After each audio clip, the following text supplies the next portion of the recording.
बेटा सबसे इम्पोर्टेंट जो चीज है that is bill of exchange करने लगे हैं। बिल ऑफ एक्सचेंज किस लिए बनाया जाता है कि हमें रिकवरी जो है वो सही हो जाए, हमारी जो रिकवरी है वो हमारी बिल्कुल सही हो, पैसा हमारा डूब ना जाए, इसलिए बिल ऑफ एक्सचेंज करते हैं। हमारे पास ए आया, ए कहता है जी मैं पेमेंट अभी नहीं कर सकता, थोड़े दिन बाद करूंगा। हमने कहा कोई बात नहीं, थोड़े दिन बाद कर दियो, पर बिल ऑफ एक्सचेंज साइन कर जा। तो हम ड्रॉर हैं और ए जो है वो ड्रॉई है, जो साइन करेगा वो ड्रॉई होता है। अगर हमारे पास बी आया, बी सामान खरीद लिया बी ने, और वो कहता है कि मैं अभी पैसे नहीं दे सकता, मैं क्या बिल ऑफ एक्सचेंज साइन कर जा, तो इस केस में बी ड्रॉई हो जाएगा। तो सारे केसेस आपने ध्यान रखने हैं। तो जनवरी 1 हमारी इसमें ड्यू डेट निकालना है सबसे पहले। How to calculate due date. जनवरी 1 आ गई, जनवरी 1 में 3 मंथ्स जोड़ देंगे, 3 महीने जोड़ देने हैं, तो 3 महीने का बिल है, तो अप्रैल 1 होगी, प्लस इसमें 3 डेज ऑफ ग्रेस भी जोड़ देने हैं, तो जो हमारी ड्यू डेट होएगी वो अप्रैल 4 हो जाएगी। उसके बाद दूसरा केस लिखा हमने, February 10 है, February 10 में को हमने ट्रांजैक्शन करी और 4 मंथ्स का बिल बना दिया, तो February 10 में 4 मंथ्स जोड़ दिए, तो ये June 10 होगी। June 10 में 3 डेज ऑफ ग्रेस जोड़ दिए, तो ये 13 जून हो गई ड्यू डेट। उसके बाद June 12 आ गई, June 12 से 2 मंथ्स का बिल बनाया, तो June 12 से 2 मंथ्स का बिल बनाया, तो August 12 होगी। August 12 में हमने 3 डेज ऑफ ग्रेस जोड़े, तो August 15 हो गई। लेकिन August 15 तो आप सभी जानते हैं इंडिपेंडेंस डे होता है, नेशनल हॉलीडे होती है, पहले से डिक्लेयर्ड हॉलीडे है, तो एक दिन प्रीसीडिंग लेंगे, August 14 ड्यू डेट होगी। November 15 आ गई 2019, इसमें 3 डेज ऑफ ग्रेस जोड़ दिए, 3 मंथ्स जोड़ दिए, तो ये हमारी आ गई February 15 2020, plus 3 days of grace जोड़ दिए, तो February 18 2020 आ गई। अगर वो लिखेगी February 18 संडे है, तो संडे इज अगेन छुट्टी होती है, नेगोशिएबल इंस्ट्रूमेंट में भी छुट्टी होती है, ये नेगोशिएबल इंस्ट्रूमेंट होता है, negotiable instrument is enforceable at law होते हैं ये बेटा। अगर पेमेंट नहीं करोगे तो केस लग जाएगा आपके केस, तो February 17 हो जाएगी अगर संडे आ जाए, February 18 लिखा होना चाहिए ब्रैकेट में कि संडे है February 18। फिर December 20 है, December 20 2019 है, 4 मंथ्स का बिल बनाया, तो 23 अप्रैल 2020 आ जाएगी। फिर आ गया January 12 से 30 डेज का बिल है, अगर 30 डेज का बिल है तो पूरे 30 डेज लेने हैं, 19 डेज ऑफ जनवरी बच गए थे, प्लस 11 डेज ऑफ February, फिर महीना नहीं लेना पूरा। फिर 11th February आ गई, 11th February में 3 डेज ऑफ ग्रेस जोड़ दिए, तो February 14 होगी। पहले तो ये ड्यू डेट निकालनी सीखी हमने। अब बेटा ड्यू डेट निकालनी हमने सीख ली। अब ए ने बिल ड्रॉ किया बी के ऊपर, ए ने बिल ड्रॉ किया बी के ऊपर, जब बिल ड्रॉ हो गया तो बिल एक्सेप्ट कर लिया, बिल एक्सेप्ट होके ए के पास आ गया, and it will become bill receivable, it will be regarded as bill receivable, इसका बिल पेबल। अब जो बिल रिसीवेबल है, जिसके पास बिल रिसीवेबल होता है उसके पास 5 ऑप्शन होती हैं। आई से all the 5 options first of all. First one, to retain the bill till the maturity date, मतलब 3 महीने या 4 महीने का बिल है, 4 महीने तक ए वेट करता है और उसके बाद वो बी को कहता है कि पेमेंट कर दे। दूसरा, ए अपने बैंक के पास जाता है और बैंक से वो डिस्काउंट करा लाता है। देन तीसरा है, ए अपने क्रेडिटर सी को दे देता है बिल।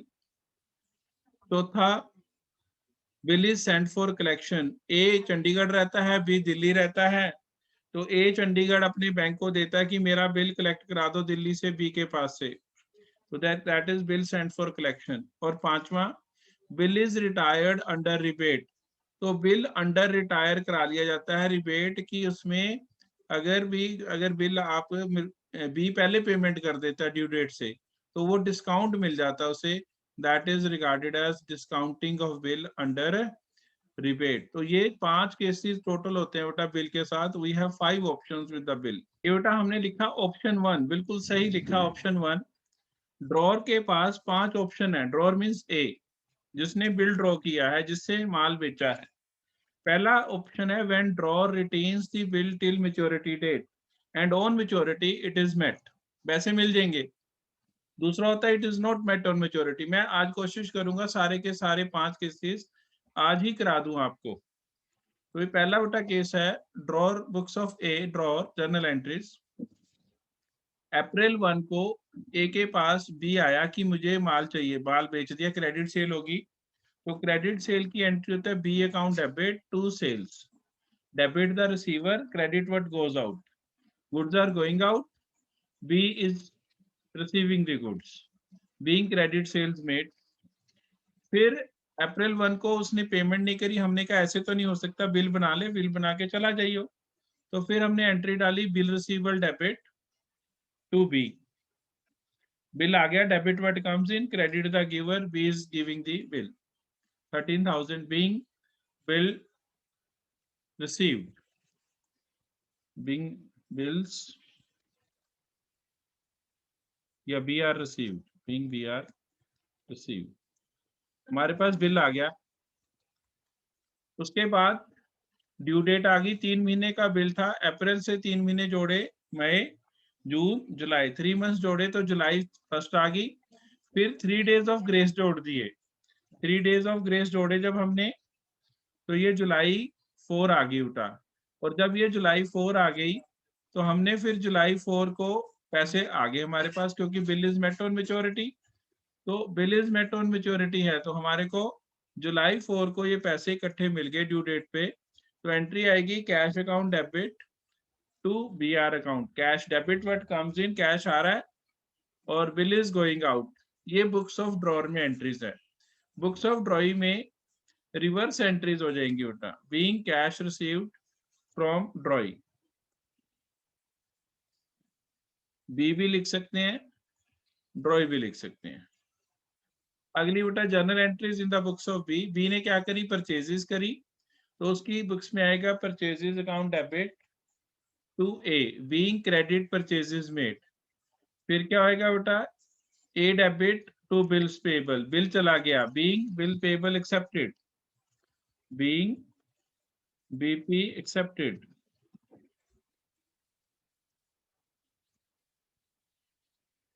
फिर आ गया bill payable to cash, due date आ गई, ड्यू डेट पे पेमेंट करेगा हमारा ड्रॉई। तो जब उसने पेमेंट करी तो हमने लिखा bill payable to cash, bill वापस आ गया, कैश चली गई, being cash paid to drawer, being cash paid to, cash paid to drawer. कोई भी हो सकता है ड्रॉर, ए बी सी, वो नाम देखना है, क्वेश्चन देखना है। एंट्रीज यही रहती हैं, सिर्फ नाम बदलेंगे और अमाउंट बदलेगा। ये पहला केस हमारा खत्म हो गया है। तो अब बेटा दूसरा केस करते हैं, पहला केस हमारा खत्म। दूसरा है when draw discount the bill from his banker. A ने बी के ऊपर बिल ड्रॉ किया, ये देखो ऐसे बना ले, ए ने बी के ऊपर बिल ड्रॉ किया, बिल को माल बेचा था बी को, बी ने साइन करके भेज दिया, बी आर आ गया। अब जो ये बी आर आ गया ये अपने बैंक के पास चला जाता है डिस्काउंट कराने। अब बैंक से पैसे ले आया, डिस्काउंट हो गया, और जो बैंक से डिस्काउंट हो गया अब बैंक जाएगा बी के पास ड्यू डेट पे पेमेंट लेने। मैं तो पेमेंट पहले ही ले ली बैंक से, ए ने तो पहले ही पेमेंट ले लिया, अब कौन जाएगा, bank will go to the drawee की पेमेंट कर। और जो डिस्काउंट है वो निकालना पड़ता है बेटा। डिस्काउंट कैसे निकालते हैं उसका फॉर्मूला मैं आपको बता रहा हूँ डिस्काउंट निकालने का। डिस्काउंट इज पीआरटी का फॉर्मूला लगाएंगे।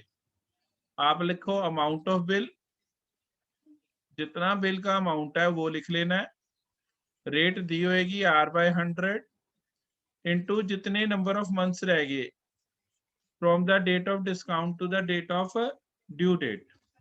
आई रिपीट, एन की चक्कर है, जिस दिन आपने बिल डिस्काउंट किया है वहां से लेकर ड्यू डेट तक का जो टाइम पीरियड है उसे एन कहेंगे।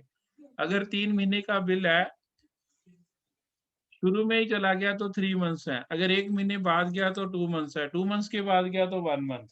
वो देख लेना कितने मंथ्स का आपका बिल है। तो due date is closing date, और जिस दिन आपने डिस्काउंट किया वहां से काउंटिंग कर देनी है। तो क्या एंट्रीज हैं? पहली एंट्री आप जानते हैं, ये वाली, बी बिल बनाया, बी डेबिट टू सेल्स, पहले सेल करी, सेल की entry B debit to sales, फिर बिल बन गया, बिल रिसीवेबल टू बी। अब मई 4 को उसने डिस्काउंट करा लिया पहले ही, cash account debit, discount account debit to B R. 13,000 का बिल था, 260 रुपीज डिस्काउंट आ गया, तो ये अमाउंट जो आ गया ये हमने अज्यूम करा है 260। तो हमारे पास जो बचा 12,740, ये अगर मैं निकालूं तो ऐसे निकला आएगा बेटा, डिस्काउंट 12% रेट से निकाला हुआ है, 13,000 into 12% into 2 months, 2/12, it will be 260। Discount आ गया, और ये डिस्काउंट लिख लिया डिस्काउंट कॉलम में। 13,000 का टोटल बिल था, 13,000 में से 260 चला गया, तो जो रिमेनिंग आ गया ये वाला 12,740, ये हमारा बैंक में मिल गए हमें पैसे, ये डिस्काउंट हो गया। लेकिन बुक्स ऑफ ड्रॉइंग में कोई फर्क नहीं, वो सेम ही रहेंगी। पहली entry purchases account debit to A, being credit purchases made, फिर ए टू बिल पेबल, और फिर जुलाई 4 ड्यू डेट है, बिल पेबल टू कैश। ये बेटा नीचे कैलकुलेशन करी है, अगर अप्रैल 4 को डिस्काउंट कराएं तो ये बनेगा, अगर मई 4 को डिस्काउंट कराएं तो ये बनेगा, और सारी ऐसे ही हमारे क्वेश्चंस चलते रहेंगे बेटा। अभी ए ने बी के ऊपर बिल ड्रॉ किया, बी ने एक्सेप्ट कर लिया, जब बी एक्सेप्ट करता है then it becomes B R. ये बिल आ गया इसके पास, इसका बिल पेबल हो गया, इसने जो बी आर है अपने क्रेडिटर सी को दे दिया, सी ड्यू डेट पे बी के पास जाकर ये पेमेंट कलेक्ट करके लाएगा, and this is known as endorsement of bill, endorsing the bill to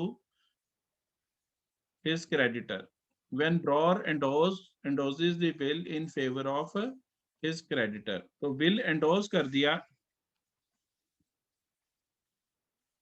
in the favor of his creditor। तो books of A drawer की बुक्स आ गई, वो तो सेम वैसे ही बनेंगी। बी डेबिट टू सेल्स, पहले क्रेडिट सेल की एंट्री, फिर B R debit to B, फिर C account debit to B R, C account debit to B R. ये सी हमारा क्रेडिटर है, हमने क्रेडिटर को, अपने क्रेडिटर को बिल दे दिया, सी डेबिट किया, debit the receiver, credit bill is going out.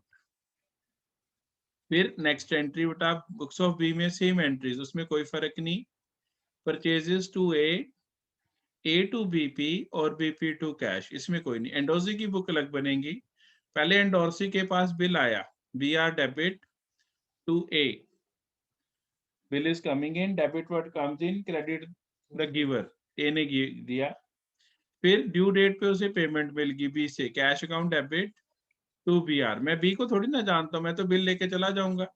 ये हमारी एंट्री थी दूसरे केस, तीसरे केस की, कि जब हम अपना बुक बिल्स में उसको बिल दे देते हैं बेटा।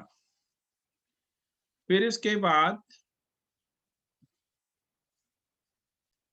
ये केस आ गया 4, ए ने बी के ऊपर बिल ड्रॉ किया, बिल एक्सेप्ट हो गया, बिल रिसीवेबल हो गया। ए रहता है चंडीगढ़, बी रहता है दिल्ली, तो ए ने अपनी bank branch union bank of India, उसको बिल भेजा यूबीआई को, चंडीगढ़ ब्रांच को, चंडीगढ़ ब्रांच ने अपनी union bank of India Delhi branch को भेजा, और दिल्ली ब्रांच ने बी से पैसे कलेक्ट करके हमारे अकाउंट में क्रेडिट कर दिए।